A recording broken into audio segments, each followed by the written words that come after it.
భారత్ పాకిస్తాన్ జట్ల మధ్య మ్యాచ్ అంటే తీవ్రమైన ఉత్కంఠ.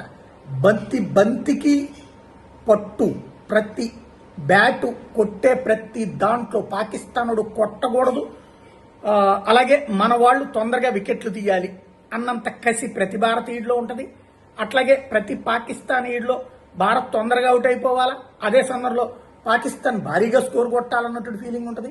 ఆడేటటువంటి సందర్భంలో కూడా ప్రతి బంతిని బాధేయాలని పాకిస్తాన్ క్రికెటర్కి ఉంటుంది, మన బ్యాటర్కి ఉంటుంది, వాళ్ళ బ్యాటర్కి ఉంటుంది. ప్రతి బంతికి వికెట్ తీయాలన్నటువంటి కేసి వాళ్ళ బౌలర్కి ఉంటుంది, మన బౌలర్కి ఉంటుంది. ప్రతి బంతికి అవుట్ చేయాలన్నటువంటి ఫీలింగ్ ప్రతి ఫీల్డర్కి ఉంటుంది. వీటన్నిటి మధ్యన ప్రతి క్షణం ఉత్కంఠగా సాగేటటువంటి మ్యాచ్లు. ఒకప్పుడు భారత్ పాక్ మ్యాచ్లు అంటే కోట్ల బెట్టింగులు నడిచేటటువంటి మ్యాచ్లు, అలాగే ప్రతి ఒక్కళ్ళని ఉత్కంఠతకు గురి చేసే మ్యాచ్లు, ప్రపంచవ్యాప్తంగా హైయెస్ట్